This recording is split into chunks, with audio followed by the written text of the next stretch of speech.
On a warm July night in 1971, in the small, quiet city of Burlington, Vermont, a young woman's life was cut short in the most violent way imaginable. Her name was Rita Curran. She was just 24 years old, a schoolteacher, a daughter, a sister, and a friend to many. That night, Rita became the victim of a crime so brutal, so shocking, that it would leave a wound in her family, and in her community, that lasted for more than 50 years. This is the story of Rita Curran's murder, a story of innocence lost, of an investigation that stretched across decades, and of how modern science finally brought answers to a case that once seemed destined to remain unsolved forever. But to understand the true weight of this tragedy, we need to first understand who Rita was, not just how she died, but how she lived. Kindly subscribe to the channel for more chilling true crime story. Share your thoughts below in the comment section. Rita Curran was born in Vermont in 1947. She was the youngest daughter in a Catholic family, raised in a home filled with both discipline and devotion. Her parents worked hard, instilling in their children values of kindness, humility, and service to others.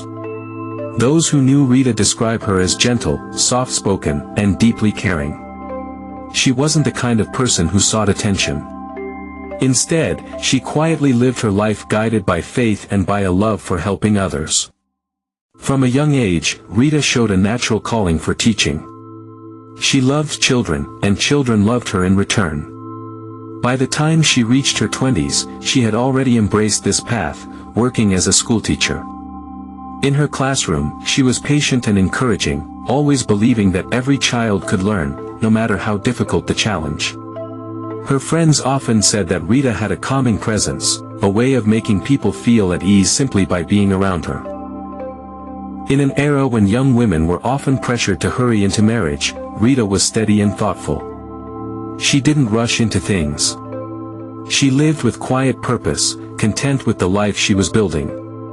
By the summer of 1971, Rita was 24 years old, sharing an apartment with two other women in Burlington.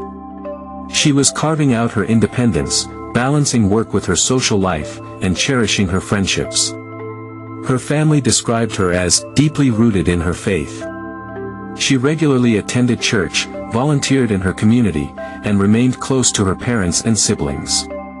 Although she was humble, Rita had her own dreams, of perhaps one day meeting the right person, marrying, and raising a family of her own. But more than anything, she loved being a teacher. She loved having a purpose. And that's why her murder was so devastating.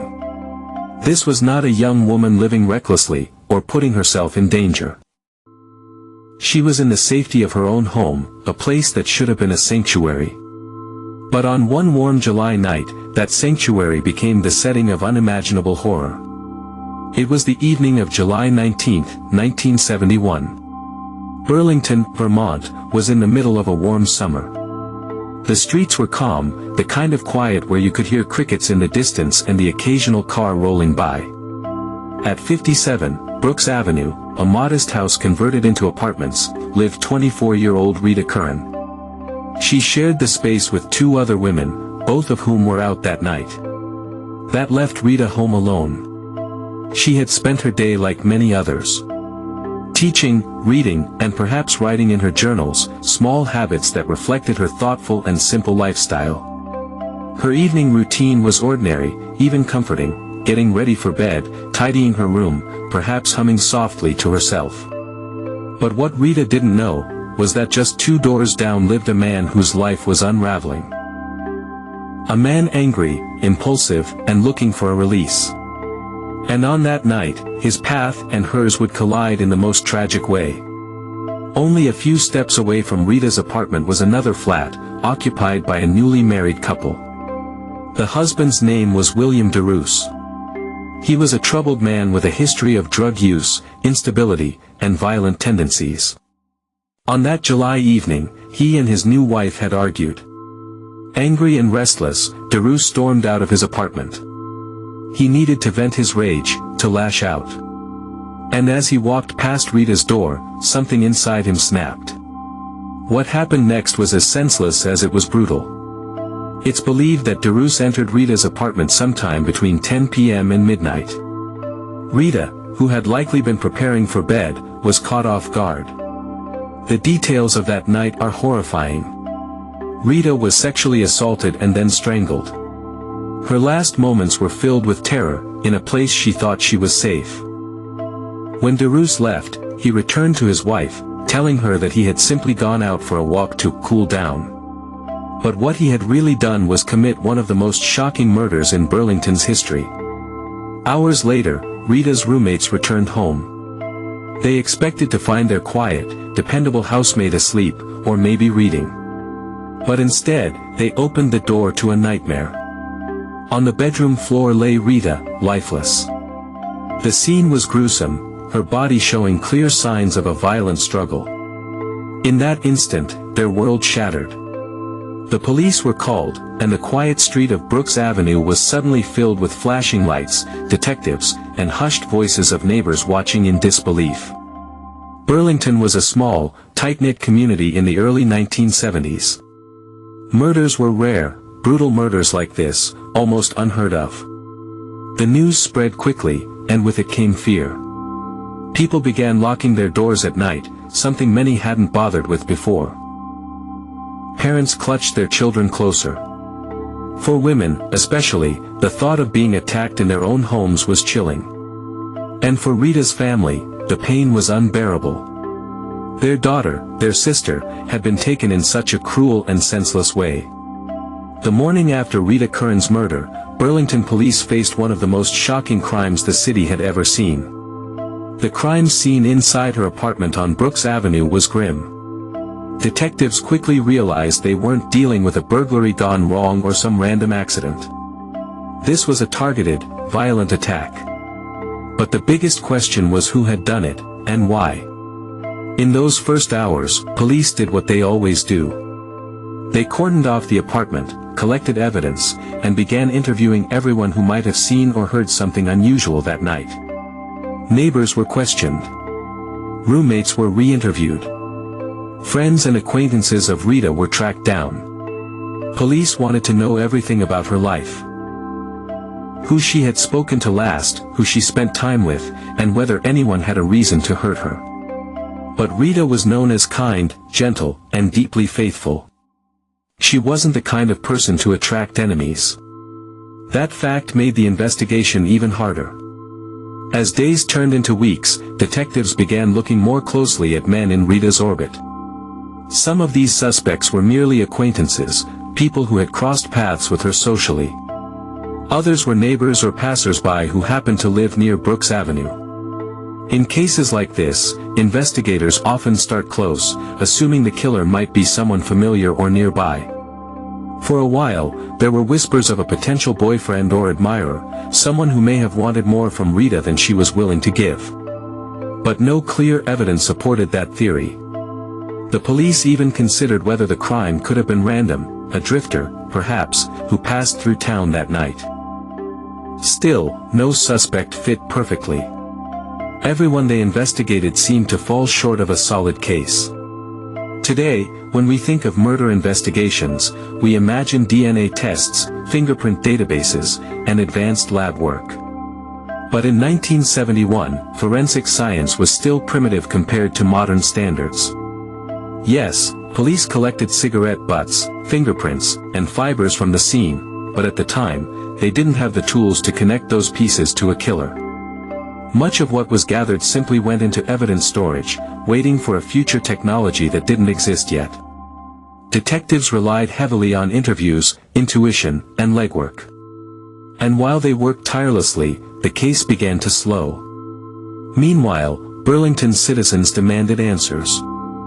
Newspapers covered the story extensively, publishing updates about the police investigation and speculating about who could have committed such a terrible act.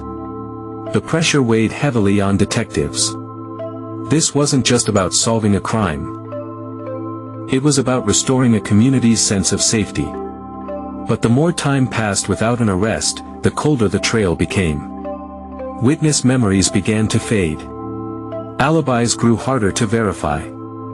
And new cases began to pull investigators' attention elsewhere.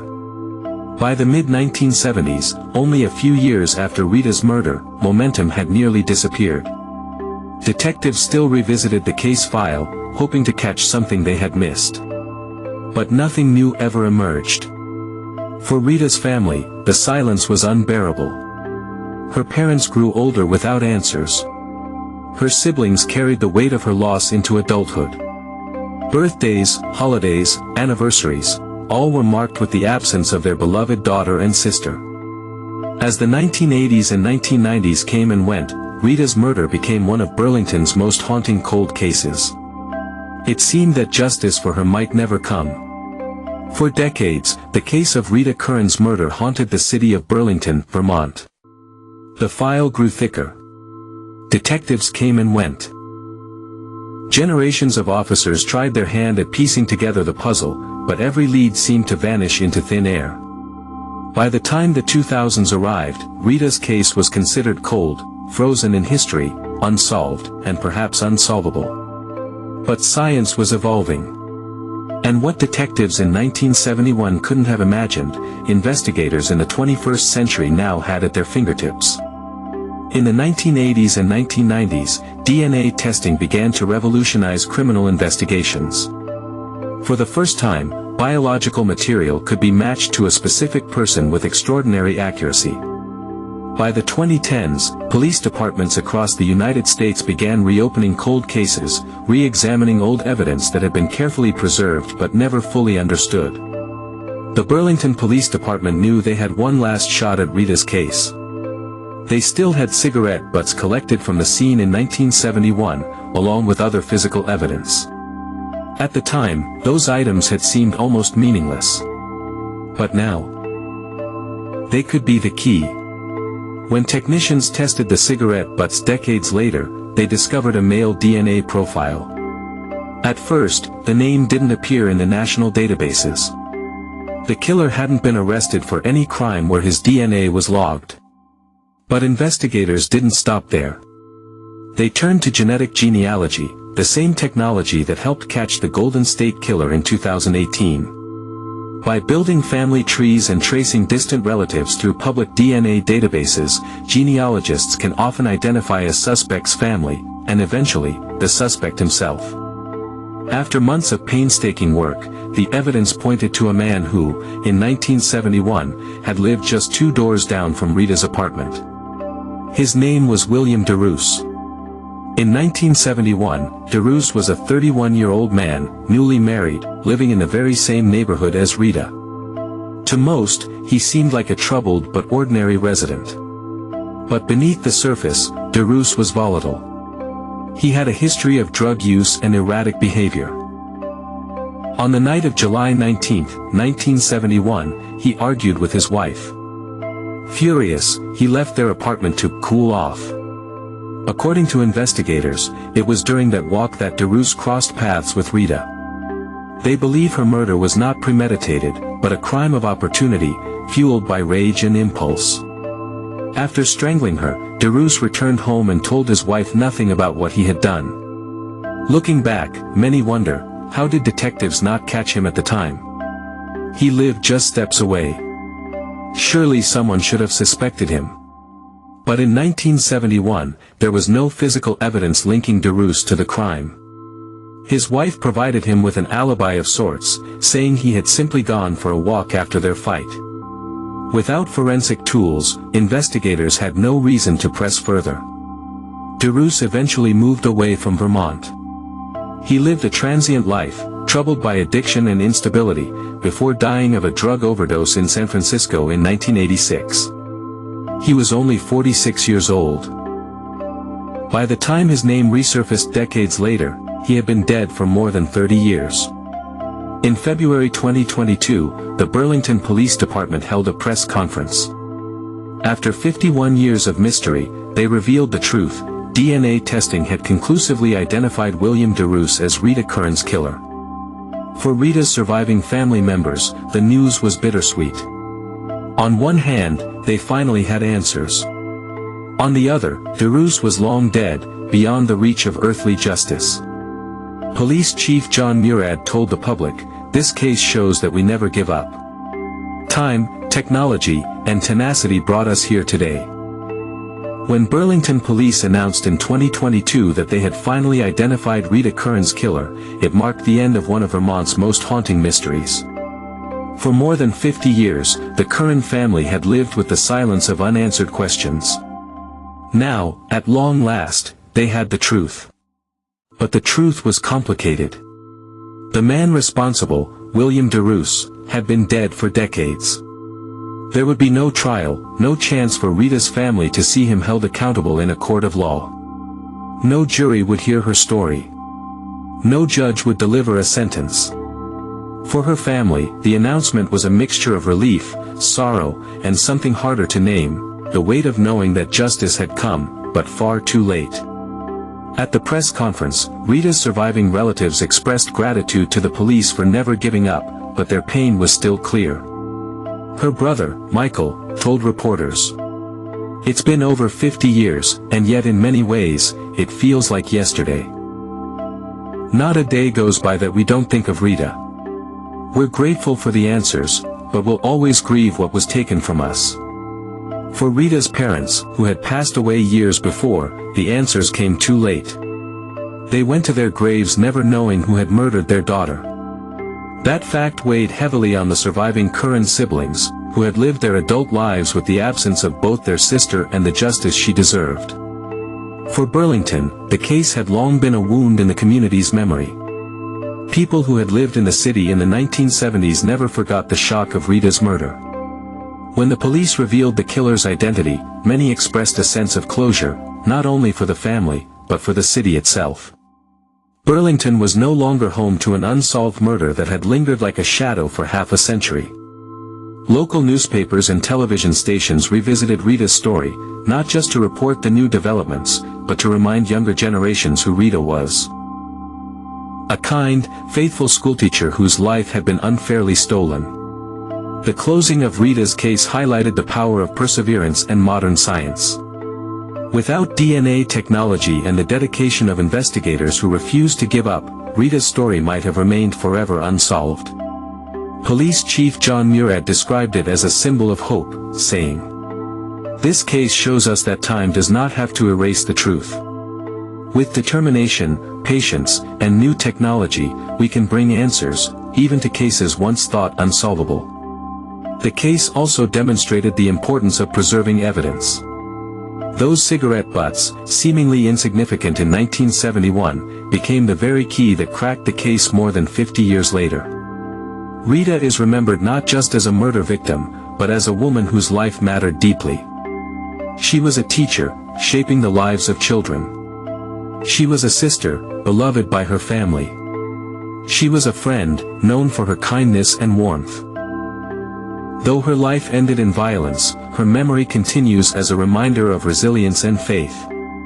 The case that once represented tragedy now also represents determination, proof that justice, though delayed, can still arrive.